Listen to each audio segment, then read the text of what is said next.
Minggu pagi yang biasanya identik dengan ketenangan di Yerusalem. Suara lonceng gereja berpadu dengan hiruk-pikuk pasar lokal, aroma kopi khas Timur Tengah menyeruak dari kedai-kedai kecil di sudut kota. Warga saling menyapa, pedagang menata, dagangan dan para turis sibuk mengabadikan suasana kota tua yang penuh sejarah. Namun semua itu hanya bertahan sesaat.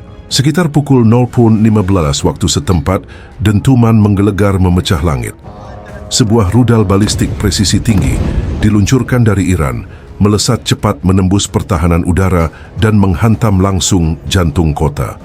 Kedamaian yang semula menenangkan seketika hancur, berganti dengan jeritan, kepulan asap dan kepanikan massal. Dalam hitungan detik, Yerusalem berubah dari panggung sejarah menjadi panggung kepanikan. Ledakan yang mengguncang Yerusalem bukan sekadar dentuman biasa. Rudal balistik itu menghantam dengan kekuatan yang setara dengan gempa bumi berskala besar. Gelombang kejutannya merambat hingga radius puluhan kilometer, membuat kaca jendela pecah bersamaan, dinding-dinding retak, dan tanah bergetar seakan bumi menjerit. Sumber intelijen regional menyebutkan rudal itu bukan rudal standar, melainkan proyektil dengan teknologi presisi tinggi yang mampu menghindari radar pertahanan. Target utamanya adalah gedung pertemuan rahasia pemerintah Israel. Disinilah para pejabat militer dan politik sedang membahas strategi keamanan nasional. Ironisnya, ruangan yang mereka sebut sebagai bunker aman ternyata menjadi titik ledakan paling parah. Api menjalar cepat, menghancurkan struktur baja, meruntuhkan atap dan menelan puluhan pejabat tinggi dalam sekejap. Ledakan itu tak berhenti di titik pusat. Gelombang panas menyambar kawasan perumahan di sekelilingnya. Lebih dari 10.000 rumah hancur lebur, sebagian rata dengan tanah, sebagian lagi terbakar menyisakan puing dan besi melengkung. Warga yang sedang sarapan atau baru pulang dari ibadah tidak sempat menyelamatkan diri. Jeritan minta tolong terdengar di setiap sudut, bercampur dengan raungan siren ambulans yang berusaha menembus jalanan penuh reruntuhan. Sistem pertahanan Iron Dome yang dibanggakan Israel gagal total. Dalam hitungan detik, semua klaim tentang perlindungan maksimal runtuh di depan mata rakyatnya sendiri. Apa yang selama ini mereka yakini sebagai tembok besi ternyata rapuh seperti kaca. Kegagalan itu membuka celah besar dalam psikologi publik Israel. Jika di pusat kota saja mereka bisa diserang, lalu di mana lagi mereka bisa merasa aman? Ironi terbesar dari tragedi ini adalah lokasi yang dihantam. Gedung itu merupakan tempat rapat keamanan tingkat tinggi, di mana para petinggi membicarakan cara melindungi Israel dari ancaman luar. Mereka duduk melingkar membahas strategi pertahanan, merencanakan operasi baru di Gaza, dan memperdebatkan taktik menghadapi Iran. Namun tanpa mereka sadari, serangan balasan yang mereka khawatirkan justru datang lebih cepat dari yang diperkirakan. Rapat yang dimaksudkan untuk memperkuat kekuasaan berubah menjadi rapat terakhir bagi sebagian besar yang hadir. Dokumen rahasia, peta strategi, dan laptop berisi data militer semuanya ikut terbakar. Bahkan meja besar tempat para jenderal berdebat kini hanya tersisa serpihan arang. Dunia melihat ironi ini sebagai pukulan simbolis. Kekuatan Israel runtuh di ruang yang justru dibangun untuk merencanakan dominasi. Lebih pedih lagi, beberapa pejabat yang selamat harus menghadapi fakta bahwa keluarga mereka menjadi korban di rumah-rumah yang hancur di sekitar lokasi. Saat mereka berusaha menyelamatkan diri di ruang rapat, ledakan merenggut istri, anak, bahkan cucu mereka yang berada hanya beberapa blok dari gedung itu. Politik dan pribadi bertabrakan, membuat tragedi ini lebih menyakitkan dari sekadar kerugian militer.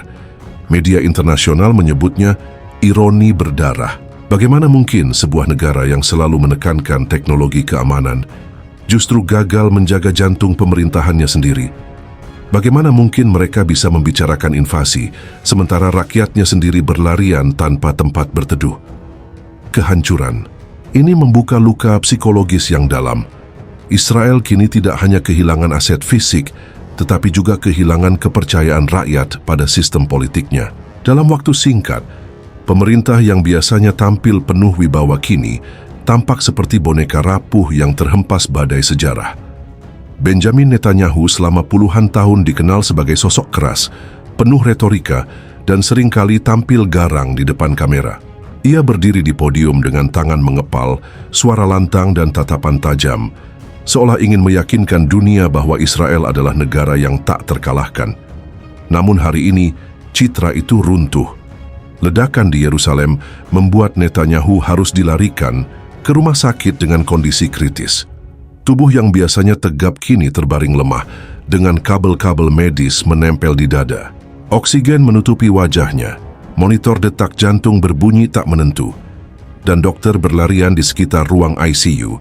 Dunia menyaksikan simbol kekuatan Israel berubah menjadi simbol kelemahan dalam sekejap mata. Gambar Netanyahu yang dirilis media menunjukkan kontras tajam. Dulu ia tersenyum penuh percaya diri di hadapan tentara, kini matanya terpejam tak berdaya. Bagi rakyat Israel, ini bukan hanya soal pemimpin yang sakit, melainkan soal masa depan negara yang terguncang. Sebab Netanyahu adalah figur sentral yang selama ini dianggap sebagai benteng terakhir menghadapi musuh. Para lawan politiknya mulai bersuara. Ada yang menyalahkan kebijakan agresifnya sebagai penyebab serangan balasan Iran. Ada pula yang melihat kondisi kritis ini sebagai awal keruntuhan rezim politik yang sudah lama dipertahankan dengan tangan besi. Sementara itu, para pendukungnya menangis di depan rumah sakit, memegang poster wajah Netanyahu dengan doa dan tangis harapan. Dramatisasi ini menyentuh emosi bukan hanya di Israel, tapi juga di dunia internasional. Dari pemimpin yang garang menjadi pasien kritis, kisah Netanyahu kini menjadi drama kemanusiaan sekaligus drama politik. Semua bertanya-tanya, apakah ia akan selamat, dan jika tidak, siapa yang akan mengisi kekosongan kekuasaan yang ditinggalkannya? Di tengah kehancuran, dunia maya tidak tinggal diam. Media sosial dipenuhi meme, sindiran, dan humor gelap yang mencerminkan bagaimana publik global memandang tragedi ini. Salah satu meme paling viral memperlihatkan tangkapan layar Google Maps dengan pin merah bertuliskan, lokasi rapat rahasia pemerintah Israel. Meme lain menggambarkan Iron Dome seperti antivirus komputer yang tidak pernah diupdate. Mahal, canggih, tapi gagal menahan virus sederhana. Ada juga yang menyamakan ledakan di Yerusalem dengan film Hollywood, hanya saja kali ini tanpa efek spesial, semuanya nyata. Bagi warga Palestina dan dunia Arab, humor ini menjadi pelipur lara. Mereka yang selama ini terbiasa dengan penderitaan kini melihat momen di mana Israel merasakan hal serupa. Sekarang kalian tahu rasanya, tulis salah satu komentar yang dibagikan ribuan kali. Humor gelap ini tidak sekadar hiburan, melainkan bentuk perlawanan psikologis. Namun bagi rakyat Israel, sindiran itu menambah luka.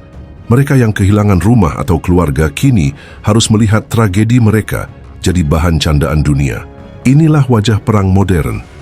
Bukan hanya medan tempur yang terbakar, tetapi juga medan media sosial yang penuh ejekan. Sindirannya jelas. Israel yang dulu sering meremehkan penderitaan orang lain kini menjadi bahan tertawaan global. Iron Dome, Netanyahu, hingga citra negara tak terkalahkan semua menjadi bahan lelucon. Humor gelap ini memperlihatkan betapa rapuhnya reputasi yang selama ini dibangun dengan propaganda dan kekuatan militer. Bayangkan sebuah kota yang dalam 1 detik berubah total. Jalan-jalan yang tadi dipenuhi pedagang kini tertutup debu. Kaca jendela pecah bersamaan, alarm mobil meraung tanpa henti, dan orang-orang berlarian tanpa arah. Anak-anak menangis mencari orang tua mereka. Sementara para orang tua menjerit mencari anak mereka yang hilang, api menjalar di rumah-rumah yang hancur. Beberapa warga mencoba memadamkan dengan ember kecil, namun sia-sia melawan kobaran besar. Ambulans berusaha masuk, tetapi terjebak di antara reruntuhan gedung. Tim penyelamat menggali puing dengan tangan kosong, berharap bisa menemukan korban selamat, meski harapan semakin tipis. Kekacauan ini mengingatkan dunia pada tragedi di Gaza. Bedanya kali ini terjadi di Yerusalem, kota yang selama ini diklaim sebagai pusat kekuatan Israel. Warga Israel kini merasakan sendiri apa yang selama ini dialami oleh warga Palestina, kehilangan rumah, kehilangan keluarga, kehilangan rasa aman. Seorang wanita tua duduk di pinggir jalan dengan wajah penuh debu. Di tangannya hanya tersisa foto keluarga yang sudah terbakar setengah. Ia tidak lagi menjerit, hanya menatap kosong ke arah puing-puing. Di sisi lain, seorang anak laki-laki berlari tanpa alas kaki, menjerit memanggil ibunya. Pemandangan ini membuat siapapun yang melihatnya memahami bahwa perang tidak pernah punya pemenang sejati. Yang ada hanya korban. Tragedi Yerusalem ini langsung mengguncang dunia internasional. Pasar saham Tel Aviv anjlok, investor asing menarik dana mereka, dan harga minyak global melonjak karena ketakutan perang regional akan meluas. Media internasional menempatkan berita ini di halaman depan, menyebutnya sebagai pukulan terbesar bagi Israel dalam beberapa dekade terakhir.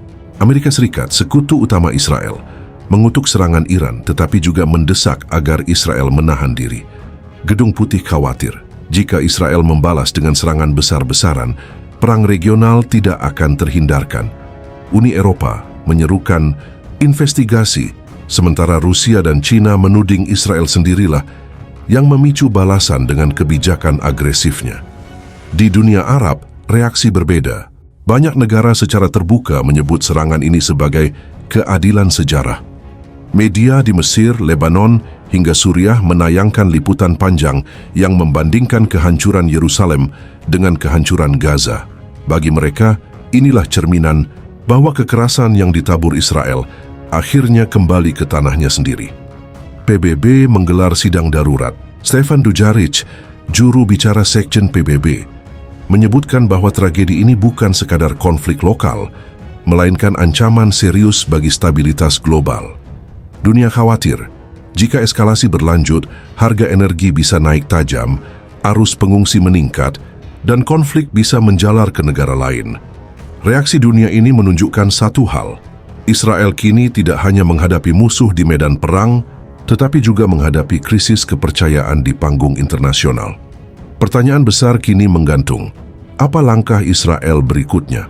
Apakah mereka akan membalas dengan serangan militer skala penuh atau justru menahan diri di bawah tekanan internasional? Pemerintah sementara mengumumkan status darurat nasional. Tentara dikerahkan di setiap kota besar dan rakyat diminta bersiap menghadapi kemungkinan perang berkepanjangan. Namun, di balik pengerahan itu, bayang-bayang ketakutan merayap. Rakyat Israel sadar bahwa mereka tidak lagi kebal. Jika Yerusalem saja bisa hancur, maka tidak ada kota yang aman. Analis militer memperingatkan bahwa jika Israel memilih jalur balas dendam, maka Iran dan sekutunya sudah siap dengan gelombang serangan baru. Timur Tengah bisa berubah menjadi ladang api besar yang tidak hanya menelan ribuan, tapi jutaan jiwa. Di layar televisi, dunia menyaksikan gambar Netanyahu yang terbaring kritis. Di jalanan, dunia melihat warga Israel berkemas mengungsi meninggalkan rumah yang mereka bangun puluhan tahun. Dan di media sosial, dunia membaca komentar sinis sekaligus penuh ketegangan. Perang baru saja dimulai. Ketidakpastian inilah yang membuat cliffhanger begitu kuat. Dunia menunggu dengan napas tertahan. Apakah Israel akan memilih jalan perang atau akhirnya menyadari bahwa kekerasan hanya melahirkan kehancuran?